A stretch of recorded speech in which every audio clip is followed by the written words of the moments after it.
Thank you for joining us for this year's presentation of the Mark Palmer Prize. I'm Jamie Fly. I'm the CEO of Freedom House, and it's a privilege to gather with distinguished guests, members of the diplomatic community, civil society leaders, and Freedom House friends and colleagues. It's also great to welcome President Zourabichvili. I don't think I'm revealing anything by announcing her presence here.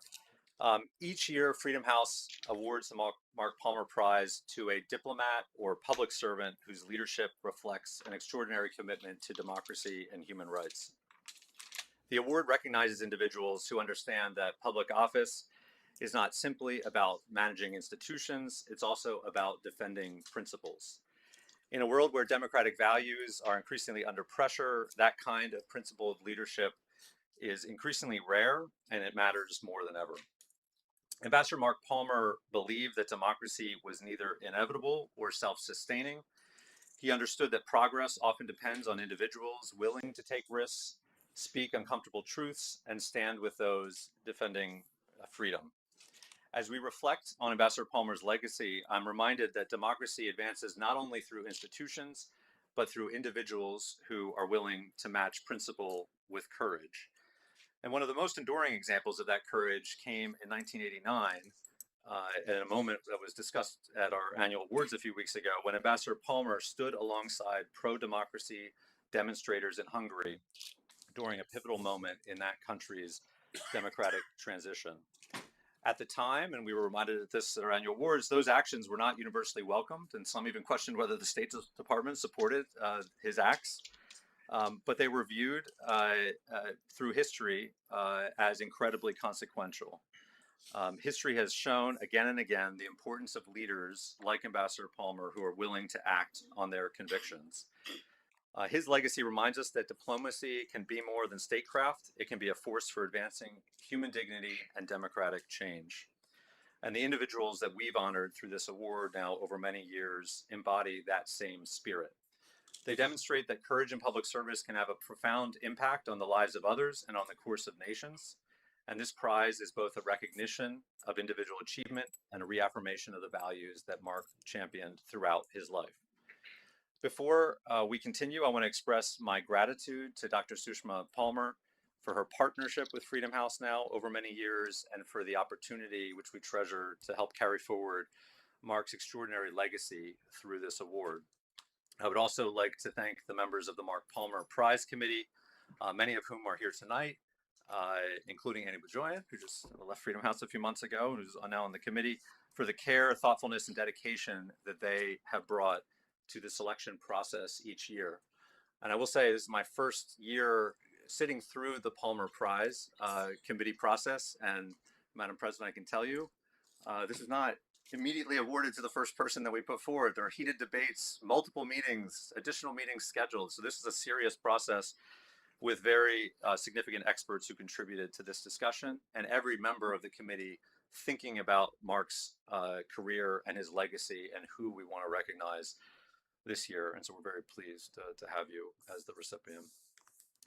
The committee's efforts will have allowed us to ensure that the award remains a meaningful reflection of those vision and values of Mark's that I mentioned. We're also fortunate to have a message this evening, although he wasn't able to join us in person, from a longtime champion of democracy in Georgia and a friend of Freedom House, Congressman Joe Wilson. He's been a steadfast supporter of the Georgian people and of the democratic values that this award seeks to honor. So we're grateful for his support and pleased to share his remarks. And then following the video, it will be my honor to invite Dr. Sushma Palmer to the stage to present this year's Mark Palmer Prize. Thanks again to all of you for coming tonight, and please enjoy the video that you're about to see from Congressman Joe Wilson. Hello, ladies and gentlemen. I'm Joe Wilson, member of Congress representing the people of the 2nd District of South Carolina. I'm grateful to be with you virtually today to recognize President Salome Zourabichvili as the recipient of the Freedom House 2026 Mark Palmer Prize.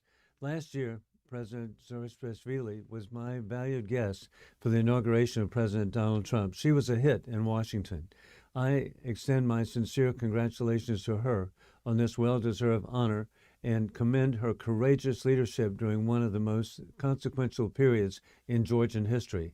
Sadly, the last election in Georgia was universally condemned as rigged. The elections were rigged in Georgia. I would like to thank the Freedom House for the longstanding commitment for advancing democracy and human rights around the world. For decades, Freedom House has served as a powerful voice for freedom and has honored those who demonstrate principled leadership. The award recognizes leaders who stand firmly for democratic values in difficult circumstances. President Zourabichvili embodies that legacy through her unwavering support for Georgian sovereignty, democratic institutions, and the Euro-Atlantic future. Today, Georgia faces serious challenges. In recent years, they have experienced democratic backsliding, including attacks on civil society, independent media, and the political opposition. Despite these obstacles, the Georgian people have demonstrated their commitment to freedom, democracy, and integration with the transatlantic community. The Georgian people deserve the unwavering support of America and our democratic allies. As a senior member of the House Foreign Affairs Committee, I remain committed to supporting the future of a democratic Georgia. Last year, I introduced the Magabari Act, which aims to further democratic practices, human rights, and the rule of law in Georgia, reaffirming the commitment of America to supporting the Euro-Atlantic integration of Georgia and countering the influence of authoritarian regimes. This bipartisan bill passed the House with a remarkable, overwhelming vote of 349 to 42. It is now in the Senate awaiting a vote. More recently, the fiscal year 2027 National Defense Authorization Act, which the bipartisan House Armed Services Committee passed last week, includes provisions requiring reporting on Russian and Chinese influence and intelligence in Georgia.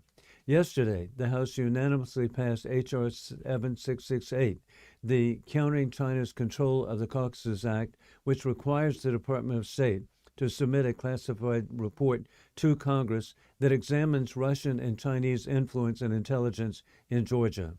As these challenges continue, we must continue to support the Georgian civil society, independent media, and democratic actors. President Zourabichvili serves as an inspiration not only to the people of Georgia, but to those around the world working to defend democratic values in the face of adversity. America stands with the Georgian people as they continue their pursuit of democratic future. Once again, thank you, Freedom House, for reminding us of the importance of democratic solidarity, fair and free elections, and congratulations to President Zourabichvili on receiving the 2026 Mark Palmer Prize. God bless the people of America. God bless the people of Georgia.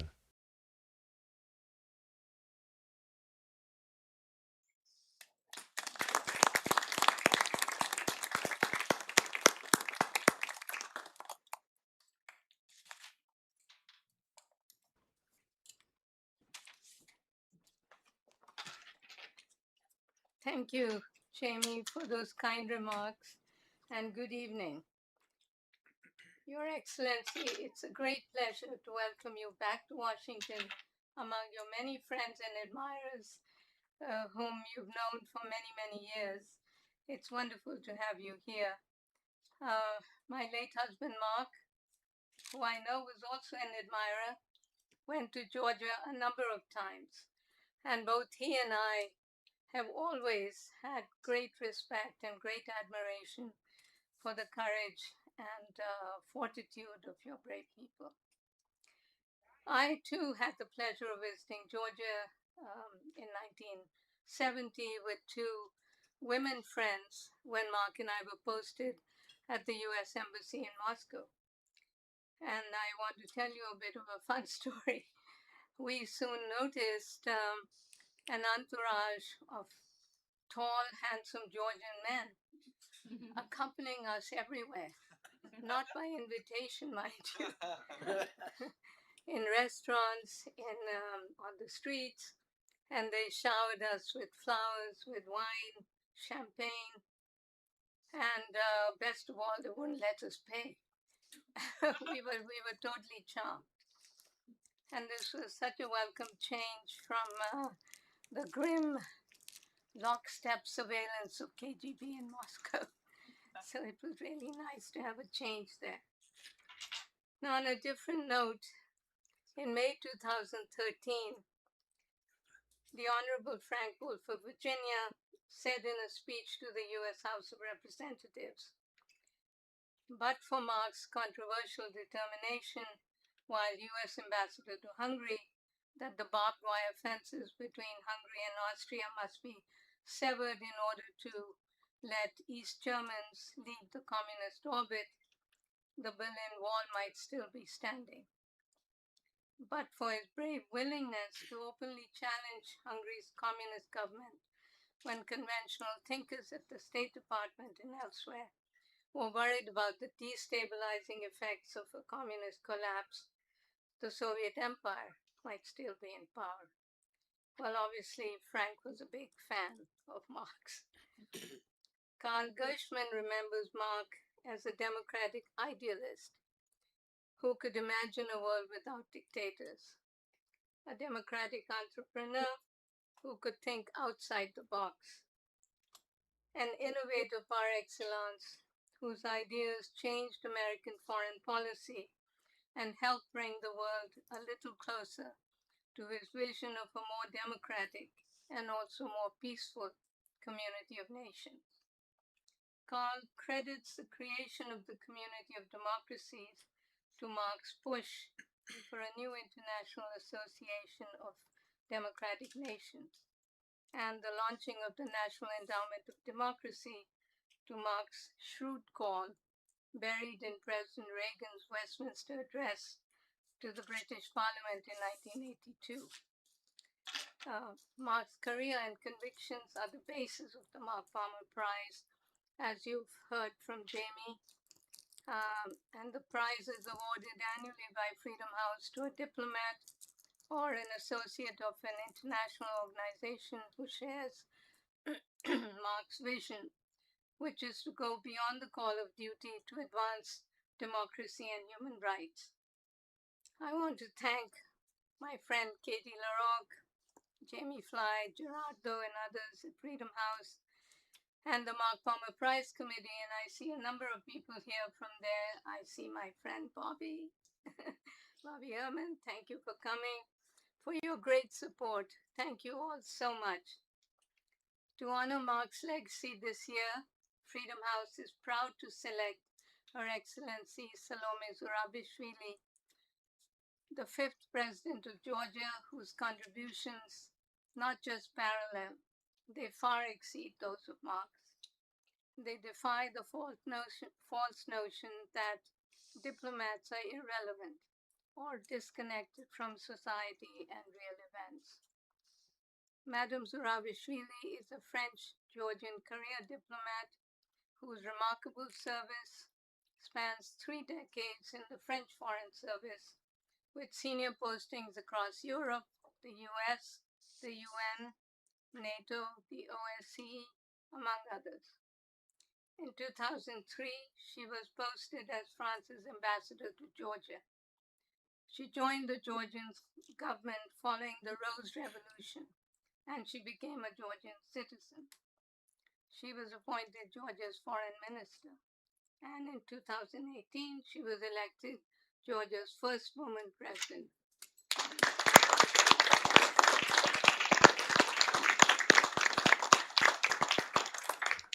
She soon emerged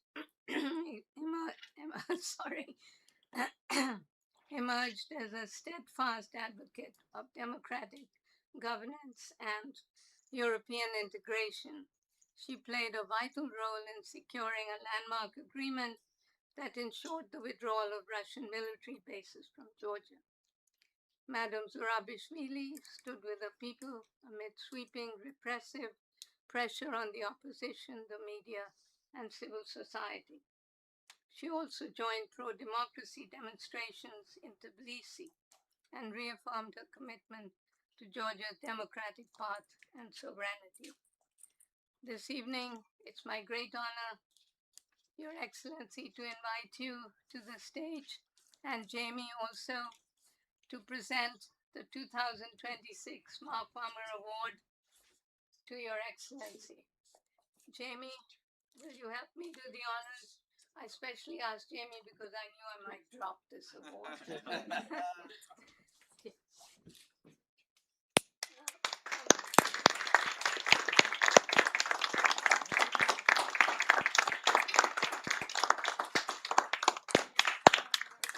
Why don't we move over here? No, we should go over here. You should be in the I should be, yes. but you should be holding it. Holding the award, and I'm holding you.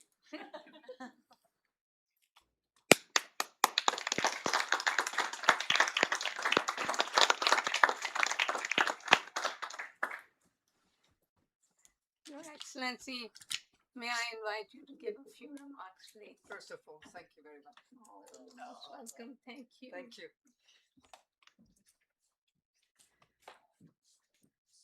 Thank you, and I want to start by, before I thank Freedom House and the committee that awarded me this prize, I want to thank you, Madam.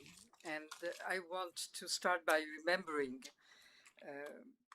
what maybe you don't know, probably you don't know, that I met Mark as a still young diplomat when I arrived in Washington, and I was in charge of Soviet American relations. And the first meeting I had in the State Department was with Mark Palmer. The first of many others, because I had this dossier, and so he was my main correspondent at the State Department. So when I heard that I was going to receive this prize, I was very, very not only honored, but really it was very big emotion recalling these days back here under my first life, I would say, of French diplomat. But at that time, even if I was a French diplomat, I was always also Georgian and also looking at the Soviet Union, at Russia, what could happen and how things could change. And I remember those times, which were the times of the first summit between Reagan and the SDI, which probably Mark was also an inspirer, which not was so important, not so much militarily or strategically, but what was very strong in this initiative was the fact that for the first time, America was telling Russia, we do not fear you anymore because we can defend ourselves. And that was understanding that Russia's leverage on the world pressure was not only militarily, but more psychological, because that was always the way Russia behaved. And we've seen that very clearly more recently with Ukraine, how the aggression against Ukraine was a psychological terror on Ukraine, which they hoped was going to work in a very few days, and it never worked. But that's what this regime is doing, is trying to inspire fear, terror, and once you tell them that you do not fear them anymore, that's what probably provoked the end of the Soviet Union. And that is what today, thanks to the Ukrainian struggle, is going to probably to provoke the end of the Russia the way we know it. It's already the end of the Russia the way we knew it, even if Mr. Putin doesn't know it himself yet.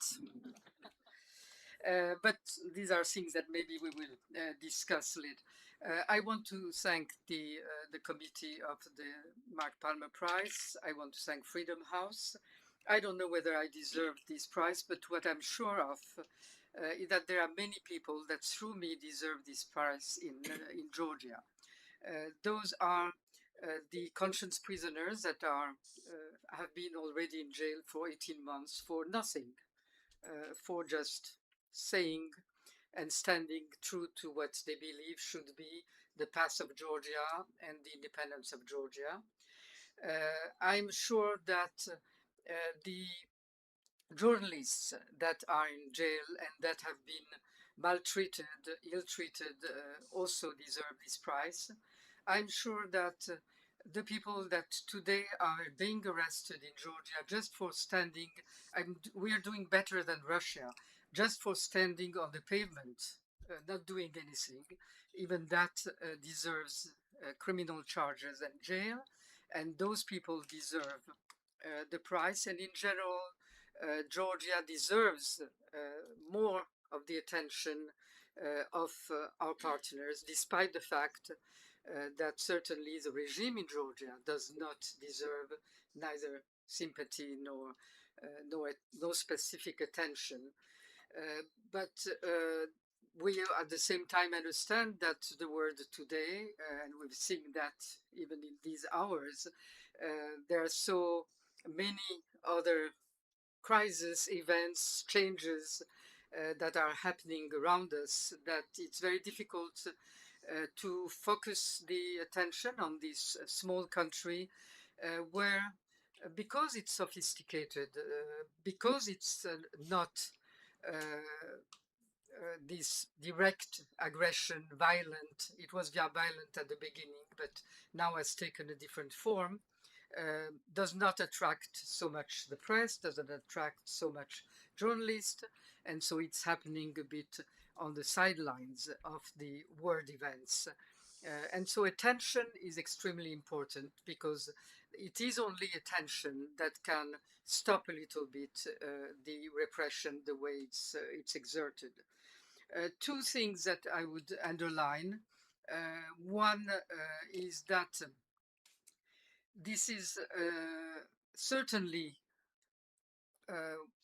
the backsliding. I don't like the word because it's much more than backsliding. It's disruption of democracy. And what everybody has to understand, and it's not a lesson only for Georgia, is that it's very long and difficult to construct democracy and to defend democracy, but it's very easy and it goes very, very fast to destroy it and to suddenly realize that everything that you need to protect those freedoms that are the basis of democracy, suddenly there is nothing left that can defend you. So that's one thing. The second thing is that in the case of Georgia, it's not only the rise of dictatorship and the rise of an autocratic regime. It's something that is a well organized, sophisticated plan led by Russia. The model is built in Russia. We're just following that model. And so it's not only something that is local and that may be happening somewhere else, but it's something that might be repeated because Russia is testing. And what it is testing in Georgia is something that for Russia is very attractive because it's not costly. It's not attracting attention. It's not attracting sanctions. It's something that where the hand of Russia is not seen, but we see it because we see the laws, all the repressive laws are just a copycat of Russian laws. And the subtlety, the sophistication, because that's something that is a mark of the Russian services in those fields, in which they're by now trying to not only repress the society, but depress the society, which is throwing at the society every day something new, a new,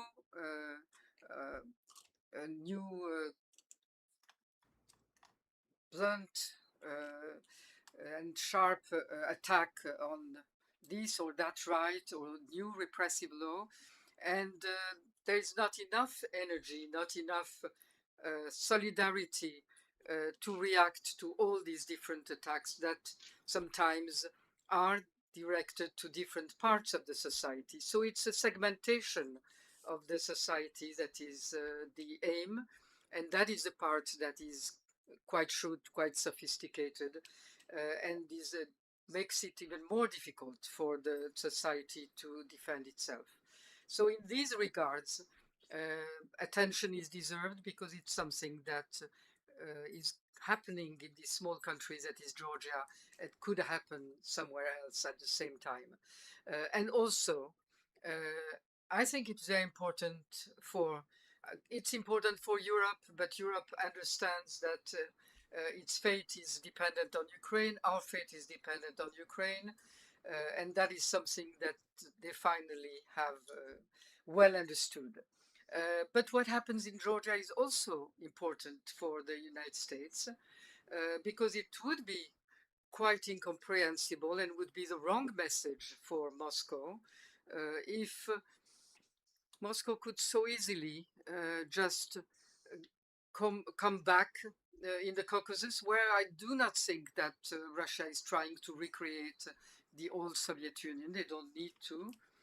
The aim today is to have a non-state, non-democracy, but at least a place where Europe and America would not be anymore allowed. And that was, after all, for 30 years, what had been happening since 1991 was the comeback of Europe, the comeback of the United States in this strategic region. All the regions are strategic, but this one is quite important, especially when we see everything that's happening around that region at this time. And it would be quite incomprehensible that it would be so easy for Russia, without paying any price, to just exclude again, which was what was the Soviet Union, but exclude again both Europe and America from this region. So we still matter. That is my message here. And we still matter because we are going to continue to defend not only democracy, but our independence and sovereignty, word that I do not use anymore because it's misused by the regime, which pretends to defend Georgian sovereignty. And we're going to defend it as long as there will be one person standing on that pavement and going to jail for standing on the pavement.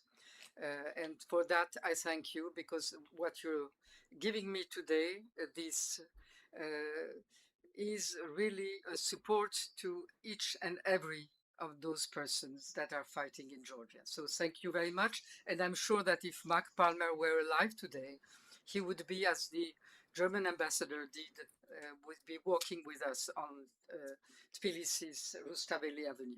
So thank you again, Madame. Thank you to all of you.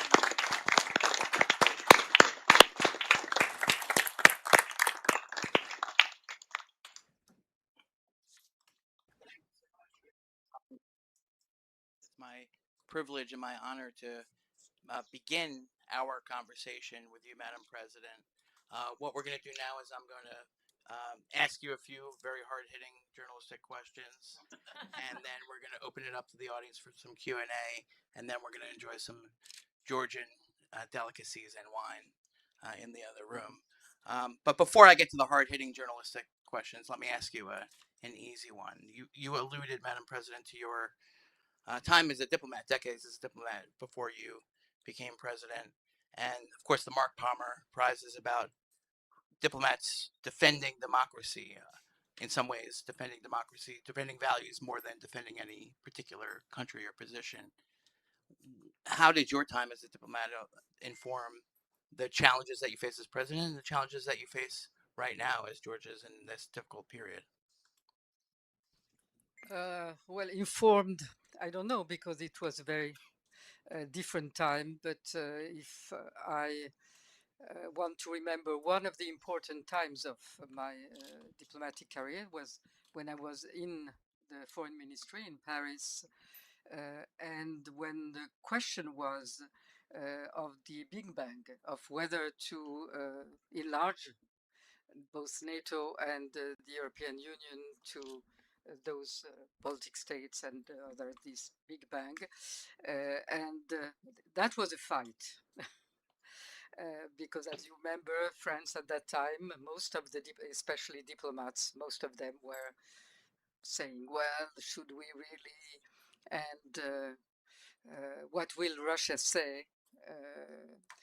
And then, and I think that it was right when I look back at that. And when we look at today's situation for Ukraine, Moldova, and maybe Georgia, and maybe Armenia, what I was saying, my main argument, all the others were not acceptable because they were looking at Russia with other eyes than mine.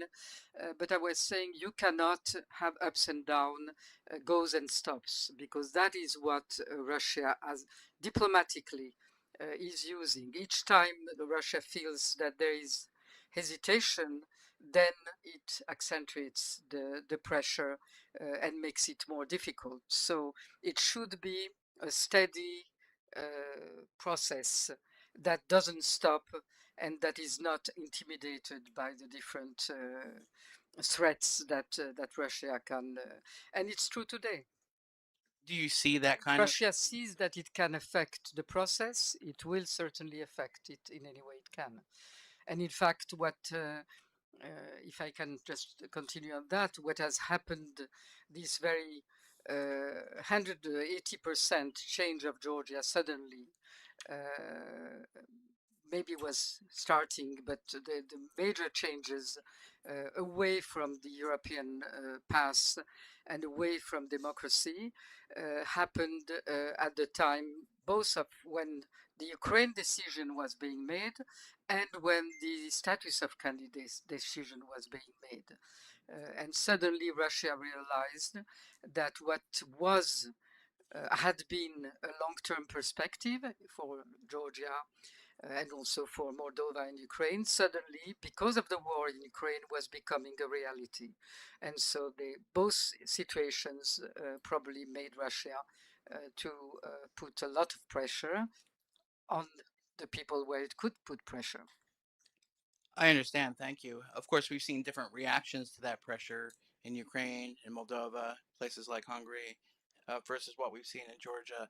Now, of course, in this room, we have many friends of the Georgian people, but there are many people who will watch this online who may not be up to date on the latest. So, briefly, could you give us some detail about the state of the crackdown, the state of the repression? What's the latest? How bad is it? And also, tell us a little bit about the protests, 500 days of Georgians taking to the streets. Remarkable. And it hasn't succeeded in all of its goals, but tell us about that effort as well. Well, on one side, there is this incredible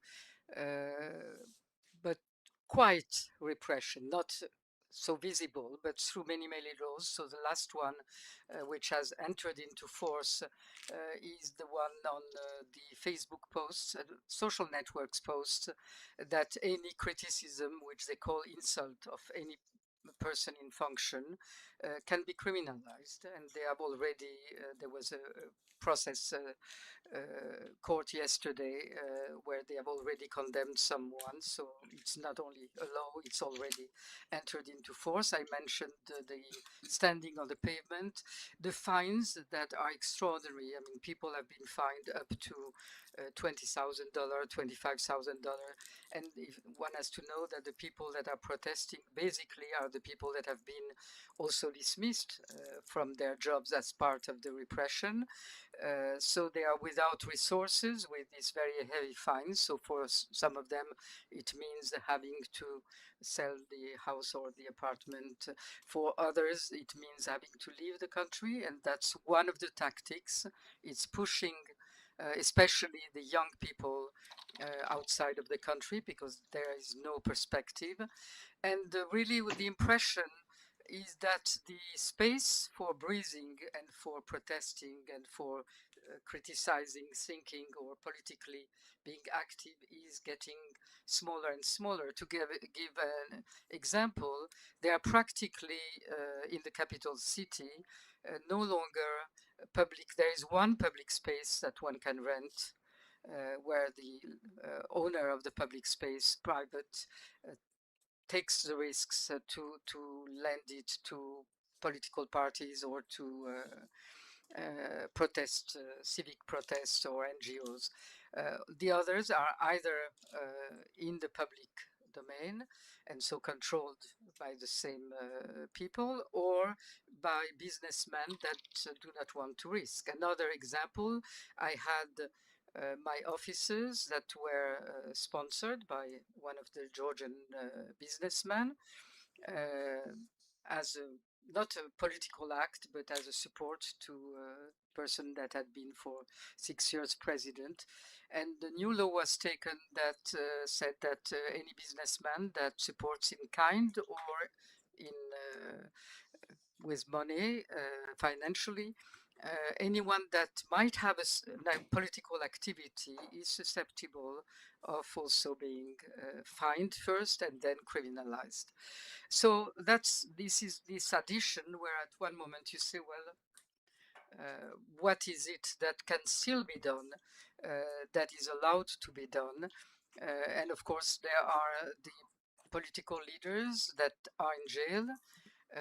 They are in jail, most of them, because they refuse to go to a commission that was created especially for that, to force them in a way to recognize the legitimacy of the regime.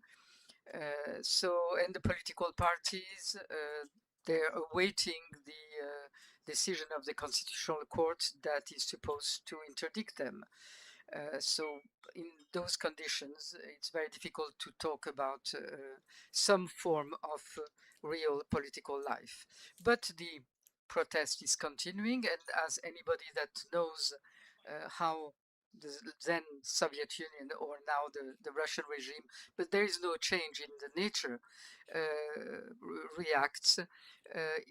If even one person continues to be protesting, that is the real challenge to the regime, because that is not something that they can really accept.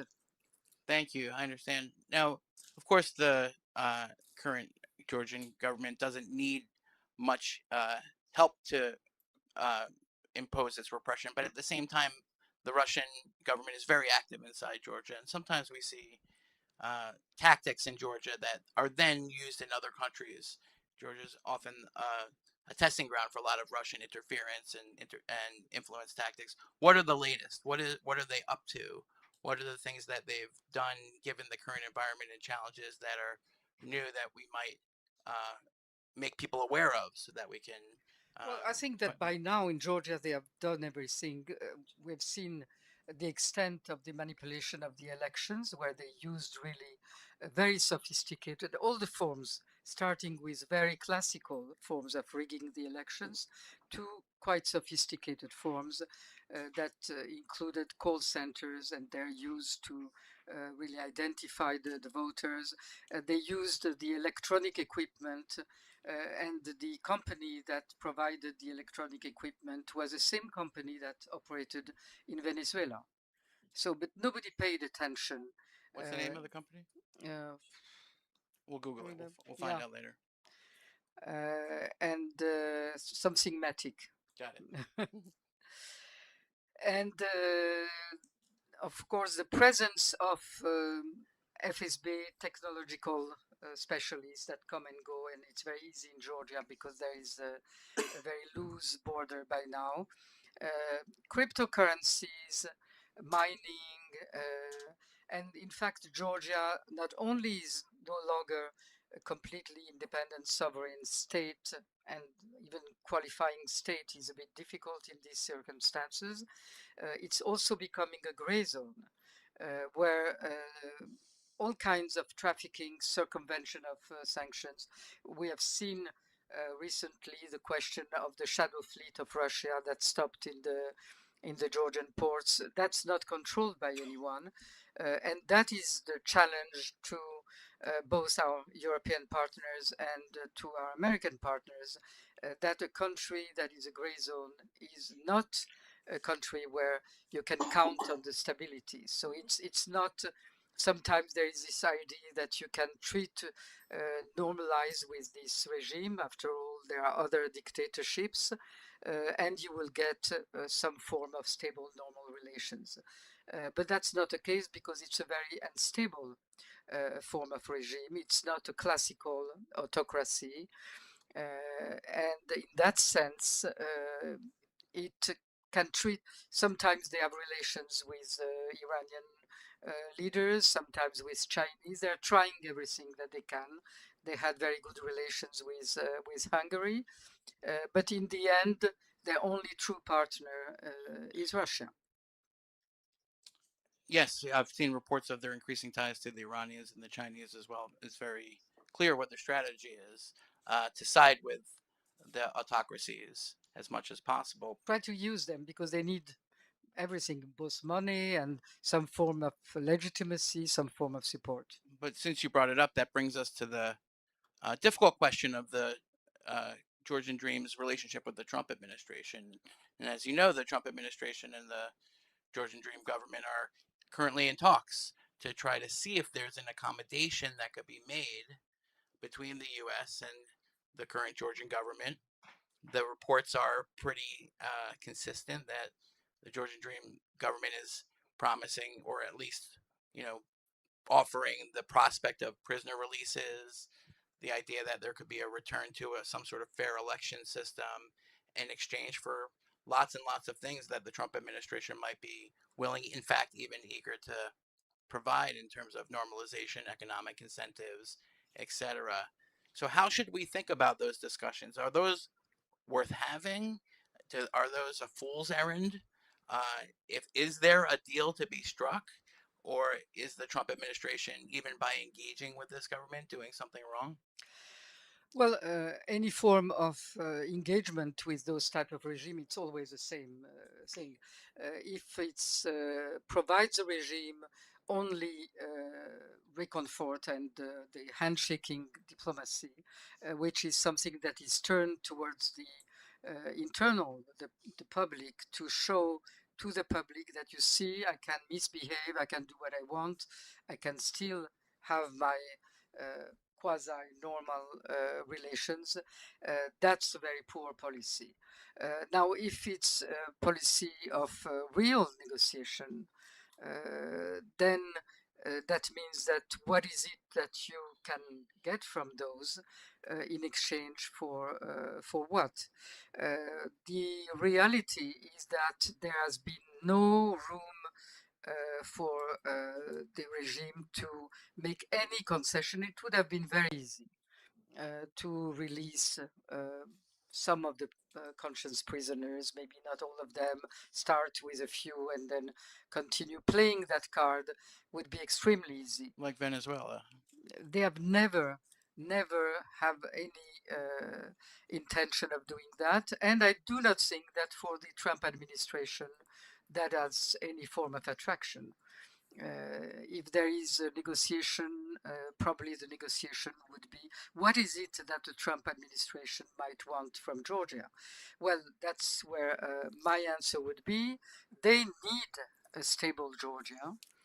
Because of Armenia, Azerbaijan, because of the tripit, and because of the Central Asia, where there are many resources, because of the Black Sea. So if you need a stable Georgia, you need a Georgia on which you can trust when they make decisions, when they are not going to play around with different actors in your back. So that's why I think you cannot be, if they were a classical authoritarian regime, then you could probably treat with them. I don't want to give names of other countries. But in those cases, and by now, they're also very fragile. And the fact that they take every day new repressive laws does not change that, because they are the point of a dictatorship, and maybe it's a reflection also of what's happening north with Putin. They are very divided among themselves. There is no trust left between the one leader on his house on the mountain and the rest of the zoo. And all of that, he's putting people in jail on his own party for corruption, for treason, people that had been the right hand of the regime. So there is a lot of fear among the supporters of the regime that what they thought until now that they were really immune because they were supporting the regime is not true any longer. So I think they would fear more than the protesters who know that they are in a very difficult situation, but one day it will pass. Right. Uh, you know, you must have some pretty good sources inside Georgia. What is the details? What are all the secret details of the negotiations? What do you know about what's going No, on? I don't know I see. anything because it's clearly the regime will not confide in me. Mm. Their, But you must have some sources, and some tips, some hints. I think that they are trying with money because Mm. that's what Trump they, Tower in Tbilisi, yeah. is that a real offer? Is that Well, I think they have bought the license mm, and they try to impress the Georgian population with mm, that. They reproduce many things that Saakashvili had been doing mm. before. So some of them were not that good, and that was one of the. And so they're really trying to tell the people that they can find something in common with the Trump administration. They still have to prove it. Understood. I'm just going to ask you a couple more questions, and then we're going to go to the audience for your questions. So get them ready. Let me ask you frankly about the opposition. The perception here in Washington is that it's very divided Very and divided. very unable to muster enough organization in order to warrant the support that it would need from both Georgians and the international community to do what needs to be done. What's your comment on that? Yeah, I think that it's also a reflection of the repressive regime that it's very difficult in those conditions where everything is listened to, for instance, to have some form of coordination between the political parties. The money is only in one hand, and that means that that hand can also play to divide and rule, which is very easy given the not so old state of these political parties. They don't have really roots. So my view, and I'm trying to convince them of that, of course they don't like it for the time being, is that you win over that type of regime only with a united national front. That is not constituted by parties, but by the whole society and individually by all the politicians, but not by the parties at this stage. If one wants to have all the elements to try to overcome this regime, and I think it's feasible because the reason why in 2024 we didn't win was because the opposition was divided, and despite the rigging, which was massive, it could have been a victory, a pure victory. There was a victory, but not transformed. Understood. Um, as I'm sure you know, you've come to Washington at an interesting time in our own history, and we're facing our own political and international challenges.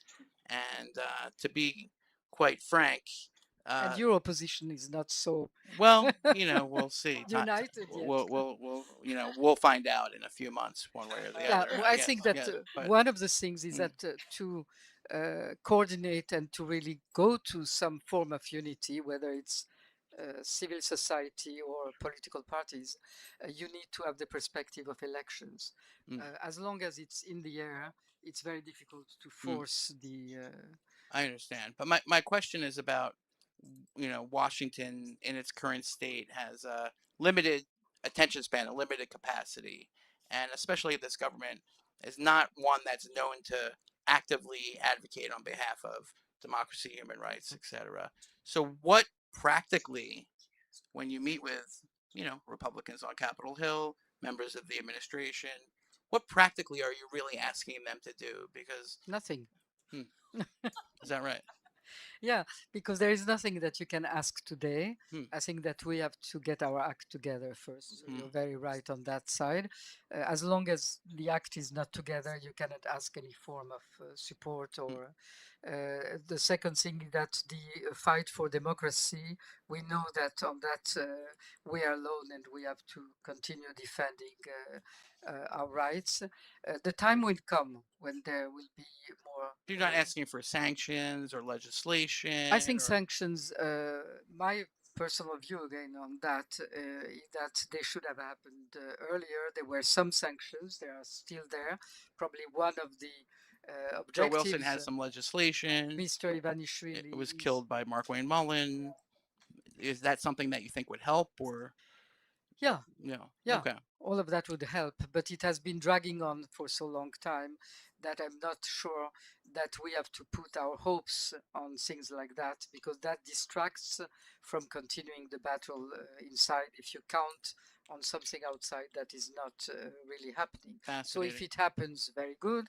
If it doesn't happen, we have to continue on our own. Very, very interesting. We also have to see what the EU will be doing, which will not have now the excuse of Hungary, and what it will decide. In the case of the EU, I'm very much against the suppression of the visa liberalization for all the people, because that would cut the links completely with Europe, which would be a tragedy for Georgia.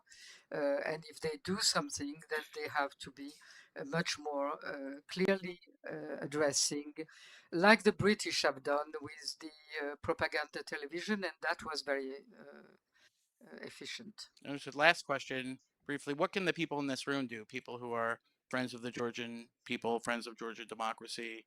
What would you say to them? What can they do to help? I think write your Washington Post, write about I can do Georgia, that, yeah. talk about Georgia, and keep Georgia on the map. Excellent. Thank you. Could I just have anyone who wants to speak come up to the microphone, tell us your name, your affiliation if you have one. If you're planning to make a statement, could you put it in the form of a question? Don't all jump up at once. Anyone? Anyone? Yes, thank you, ma'am. We have time for 2 or 3 more questions. So.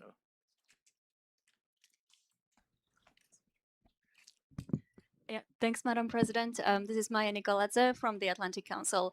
You touched on Armenia and Azerbaijan earlier. There have been some developments there. How does Georgian Dream see those developments with the trip corridor? Do they feel left out? Do they see a threat in terms of Georgia losing the transit role if those two countries are now aligned? Thank you. Well, I'm sure that they do not like it very much. And they have been trying to hinder the transit from Georgia to both Azerbaijan and Armenia at different times. Not very openly in the public, but there have been reactions both from Azerbaijan and from Armenia on that. And that's one of the things that the Trump administration should be looking at, because that is really trying to undermine. In a way, Georgia was playing the Russian card against this American project and against the turn taken by Armenia. In fact, we are very lucky, I think, in general, that this has happened and that Armenia has taken this turn towards Europe, and that the United States is so much present in Armenia, because that means that the region as such is not falling back under Russian full control. So it's a great protection, and in that sense, I am very supportive of Pashinyan, and in general, the Georgian people are very supportive, even if many of them think that, well, we should be maybe in the situation where Armenia is. And as well as yesterday, many Georgians were thinking that we should have been together with Ukraine and Moldova on this first stage of the accession, but that's our fault. Congratulations. And thank you for coming. Nina Japeridze, former president of the Georgian Association and American Friends of Georgia. My question is this. Given the rate of success that Ukraine is having, and we hope that this success will continue in terms of changes on the battleground, Many in Washington and in Europe, analysts that focus on that region, believe that Putin will need to start another war in order to keep his popularity. How well is Georgia protected? I do not believe at all. I think that Putin has received his lesson in a quite strong way from Ukraine, and I think that he is now playing again psychological card. So he will be threatening the Baltic states. He will be threatening Poland. He will be threatening the use of nuclear arms. But another aggression that would defy the Trump administration is certainly not something that today would in any way fulfill the objectives of Russia.